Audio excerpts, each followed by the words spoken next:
नमस्कार दोस्तों, स्वागत है आप सभी का हमारे चैनल बाइलिंगुअल मैथ्स क्लासेस में। आज हम लोग देखिए टाइम, स्पीड एंड डिस्टेंस का एक बहुत ही महत्वपूर्ण कंसेप्ट समझेंगे और उस पर एक इम्पोर्टेंट सवाल सॉल्व करेंगे, जिससे कि वो कंसेप्ट हमको और बेटर समझ में आ जाए ना। ये भी आपको आइडिया लगेगा कि आखिर उस कंसेप्ट का हम लोग कैसे यूज करेंगे सवालों में, ठीक है ना। कंसेप्ट एक है, सवाल एक है, वीडियो छोटा से रहने वाला है, बट इस कंसेप्ट को अगर आप समझ गए तो बहुत सारे क्वेश्चन में अप्लाई करके जो बड़े बड़े सवालों को आप बहुत ही कम समय में सॉल्व कर पाएंगे, ठीक है ना। तो सबसे पहले हम लोग समझेंगे कि कंसेप्ट आखिर वो है क्या, किस सिचुएशन में हम लोग ये कंसेप्ट को यूज करने वाले, ठीक है ना। तो सबसे पहला कंसेप्ट है, तो आप हेडिंग लगा लीजिए कंसेप्ट 1। और भी मैं कंसेप्ट अगले वीडियो में लेके आऊँगा, है ना। तो आज का जो पहला कंसेप्ट है, और इस वीडियो में एक ही कंसेप्ट हम लोग समझेंगे और उस पर एक सवाल करेंगे, फिर अगले वीडियो में अगले कंसेप्ट अगले सवाल पे आ जाएंगे, ठीक है। तो कंसेप्ट ये है क्या, देखिए मैं थोड़ा सा बेसिक बता दूं तो हालांकि बेसिक सबको पता है कि अगर मैं डिस्टेंस, स्पीड, टाइम में रिलेशन की बात करूं तो सबको पता है कि जो डिस्टेंस होती है, डिस्टेंस इक्वल टू होता है स्पीड इनटू टाइम। एटलीस्ट सबको पता है कि डिस्टेंस इक्वल टू क्या होता है, स्पीड इनटू टाइम, ठीक है ना।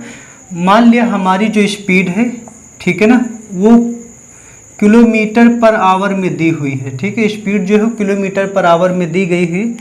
तो आप अगर इसको मीटर पर सेकंड में चेंज करना चाहते हो तो आपको पता है, इसको आप 5/3 से मल्टीप्लाई कर देते हैं तो वो मीटर पर सेकंड में क्या है, चेंज हो जाती है। ये सबको पता होता है, ठीक है ना। या फिर आप मीटर्स पर सेकंड में स्पीड दी गई, आप इसको किलोमीटर पर आवर में चेंज करना चाह रहे हैं तो इसको 18/5 से मल्टीप्लाई कर देते हैं। ये सबको पता है, ठीक है ना।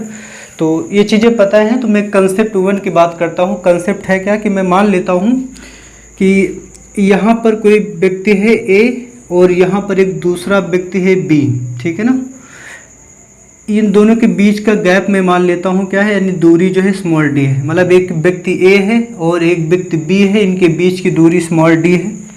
मैं मान के चलता हूँ कि दोनों जो है एक ही समय पे चलना स्टार्ट करते हैं। अगर मैं मान लूँ कि 10 बजे चलना इसने स्टार्ट किया तो ये भी जो है 10 बजे चलना स्टार्ट करेंगे सेम टाइम पे। तो अगर ये दोनों सेम टाइम पे चलना स्टार्ट किए हैं और ये जो है कहीं ना कहीं मिले, मैंने क्या कहा कि दो व्यक्ति हैं ए और बी जो कुछ दूरी पर हैं, है ना, उनकी अपनी खुद की स्पीड होगी अलग अलग, वो दोनों जो है एक ही समय पे चलना प्रारंभ करते हैं, मतलब चलने की टाइमिंग एक ही है, ठीक है ना। और मान लिया वो आपस में कहीं मिलते हैं, तो मैं मान के चलता हूँ वो दोनों व्यक्ति यहाँ पे मिलते हैं और यहाँ पे मिलते हैं, ठीक है ना। तो ये व्यक्ति जो ए है वो कुछ दूरी तय करके जाएगा और एक व्यक्ति बी है वो कुछ दूरी तय करके जाएगा। मैं मान लेता हूँ कि ए ने जो है D1 दूरी तय की है और A2 ने जो है वो D2 दूरी तय की है। मैंने एक बार फिर से मैं बता दूँ, दो व्यक्ति हैं ए और बी जो कि एक ही टाइम पे चलना स्टार्ट करते हैं और दोनों कहीं ना कहीं मान लिया मिलते हैं। मैं मान लेता हूँ वो यहाँ पे मिलते हैं, तो यानी इसके द्वारा चली गई दूरी मैंने D1 मान ली, इसके द्वारा चली गई दूरी D2 मान ली।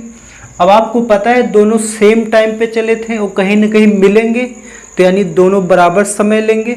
भाई जैसे मान लिया 10 बजे से चलना, मान लिया 3 घंटे चला, अगर ये दोनों 3 घंटे बाद मिले हैं तो इसका मतलब है कि अगर ये 10 बजे चले तो 1 बजे मिलेंगे, तो ये भी 1 बजे मिलेंगे। यानी कि दोनों के द्वारा लिया गया समय क्या है, सेम है। यानी कि जब दो व्यक्ति एक ही समय में भी चलना स्टार्ट करते हो, कहीं ना कहीं मिलते हैं, तो उस केस में क्या होता है, उनके मिलने का जो समय होता है वो सेम होता है, यानी मीटिंग टाइम सेम होता है, यानी टाइम क्या होता है, सेम होता है, ठीक है ना।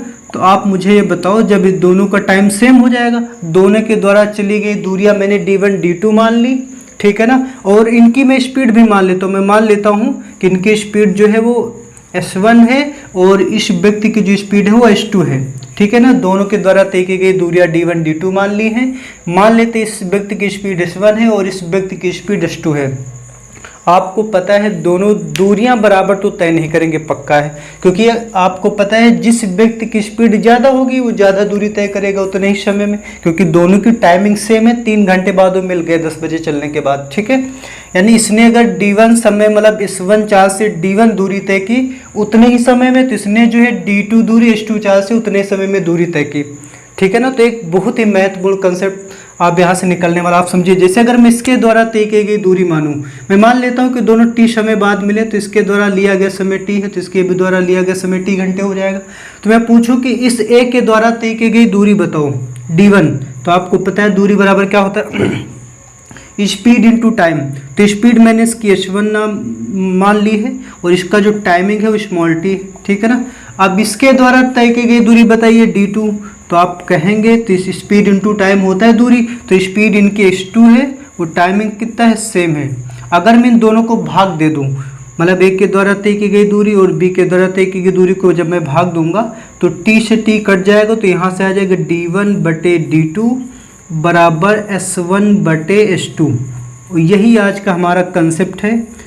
कंसेप्ट क्या निकला देखिए, यानी कि अगर दो व्यक्ति एक ही टाइम पे चलना स्टार्ट करते हैं, वो कहीं ना कहीं मिलते हैं, ठीक है ना, तो उनके द्वारा तय की गई दूरियों का जो अनुपात होगा वो उनकी चालों के अनुपात के क्या होगा, बराबर होगा। कैसे आ रहा है मैंने आपको एक्सप्लेन कर दिया। एक बार मेरी बात फिर से सुनिए।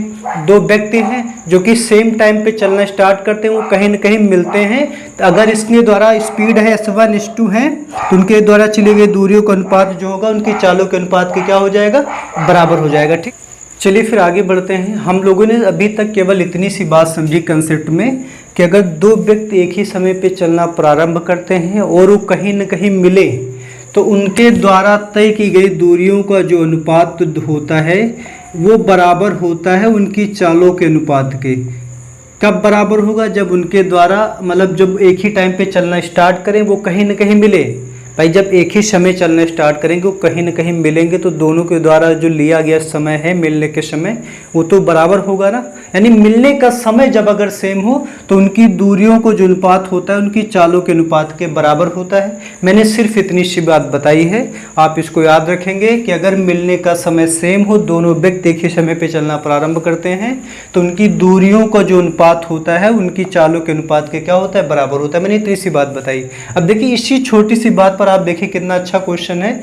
इस क्वेश्चन को हम लोग सॉल्व करेंगे बहुत ही कम समय, क्योंकि मैं आपको एक एक लाइन समझाऊंगा इसलिए लगेगा टाइम लग रहा है, बट आप जब खुद करेंगे तो बहुत ही कम समय में क्वेश्चन सॉल्व हो जाएगा।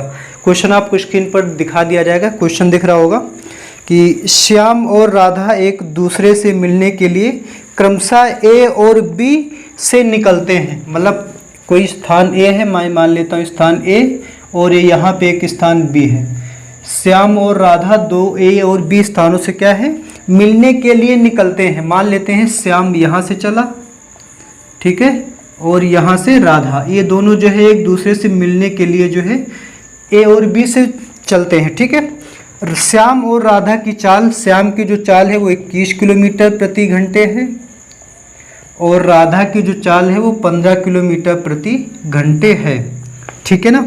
मिलने के समय श्याम राधा से 500 मीटर ज़्यादा चल चुका है, तो ए और बी के बीच की दूरी कितनी है। यानी ये दोनों कहीं ना कहीं मिले, तो मैं मान लेता हूँ कि ए यहाँ से चला यहाँ पे पहुँचा और बी यहाँ से चल के यहाँ पे चला। अब देखिए दोनों मिलने के लिए चले तो मतलब सेम टाइम पे चले होंगे, ठीक है ना। तो इसका मतलब है कि मान लें अगर हम लोग कि ये व्यक्ति यहाँ से चल कर गया और एक व्यक्ति यहाँ से चल कर गया, मतलब श्याम और राधा ही समझ लीजिए, ठीक है ना। तो दोनों यहाँ पे कहीं ना कहीं इस बिंदु पर मिल रहे हैं। सवाल में कह रखा है कि मिलने के समय श्याम राधा से 500 मीटर ज़्यादा चल चुका था। अब मुझे एक चीज़ बताओ कि श्याम राधा से 500 मीटर ज़्यादा क्यों चल चुका था। तो आप सीधे कहेंगे क्योंकि जो श्याम की स्पीड थी वो ज़्यादा थी राधा से, तो सीधी सी बात है उतने ही समय में ज़्यादा दूरी तय करेंगे, क्योंकि यहाँ पे मिलने का समय क्या है, सेम है। यानी कि जो श्याम ने जो है वो कितने 500 मीटर ज़्यादा दूरी तय की है। क्यों की है, क्योंकि इनकी स्पीड ज़्यादा थी। आप मुझे एक चीज़ बताओ, इस सवाल में आपको ऐसा नहीं लग रहा दोनों सेम टाइम पे मिले होंगे, सेम टाइम पे चले होंगे, तो सेम टाइम पे मिले होंगे। इसका मतलब है कि अगर मैं इनकी चालों का अनुपात अगर मैं निकाल दूंगा तो वही इनकी दूरियों का अनुपात हो जाएगा, क्योंकि मिलने का समय इसमें क्या है, सेम है। तो मैं इनकी चालों का अनुपात निकाल देता हूँ। h1/h2 इनकी चाल है 21/15, तो ये 3 से कट जाएंगे, 3 7 जा 3 5 जा हो जाएगा। तो यही इनकी दूरियों का अनुपात हो जाएगा d1 और d2।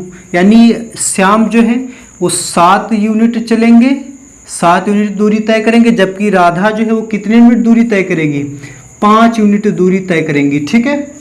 अब बताओ ये जो 7 यूनिट जो श्याम ने दूरी तय की है वो कितनी ज़्यादा है राधा से। तो आप कहेंगे यूनिट में अगर मैं चेक करूँ अनुपात में तो 2 यूनिट ज़्यादा है, ये 2 यूनिट ज़्यादा है। और सवाल में कह रखा है कि वो 500 मीटर ज़्यादा दूरी उसने तय की है। तो इस 2 का मान जो है आपको सवाल में 5 दे रखा है, 500 मीटर, उस सवाल में कहा है कि ए और बी के बीच की दूरी कितनी बताओ। तो आप मुझे बताओ कि भैया जो श्याम ने जो है 7 दूरी तय की है और राधा ने 5 दूरी तय की है, तो टोटल दूरी कितनी हो गई 12।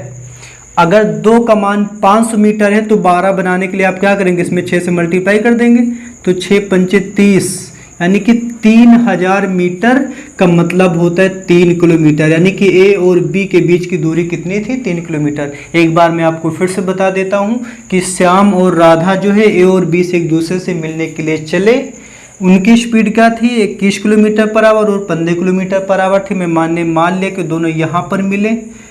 अब मुझे पता चला सवाल पढ़ते वक्त कि इनका मीटिंग टाइम सेम है, दोनों सेम टाइम पे मिल रहे हैं, तो इनकी जो चालों का जो अनुपात होगा वही दूरियों का अनुपात हो जाएगा। तो मैंने चालों में अनुपात निकाला तो इनकी दूरियों में अनुपात आ गया, यानी कि श्याम ने 7 यूनिट दूरी तय की और राधा ने 5 यूनिट। अब इन्होंने 2 यूनिट ज़्यादा तय की। क्यों ज़्यादा की, क्योंकि इनकी स्पीड ज़्यादा थी। सवाल में उस ज़्यादा की वैल्यू आपको 500 मीटर दी गई है, यानी कि 2 यूनिट इन्होंने ज़्यादा तय की जिसकी वैल्यू आपको 500 मीटर दी है। सवाल में कह रखा है कि ए और बी के बीच की दूरी बताओ। ए ने 7 दूरी तय की थी, बी ने 5, तो टोटल दूरी 7 5 12 हो गई। तो इसको 12 बनाने के लिए मैंने 6 से मल्टीप्लाई कर दी, तो 300 मीटर आ गई। और 300 मीटर का मतलब आप सब अच्छे से जानते हैं 3 किलोमीटर, यानी ए और बी के बीच की दूरी कितनी हो जाएगी, 3 किलोमीटर। ठीक है ना।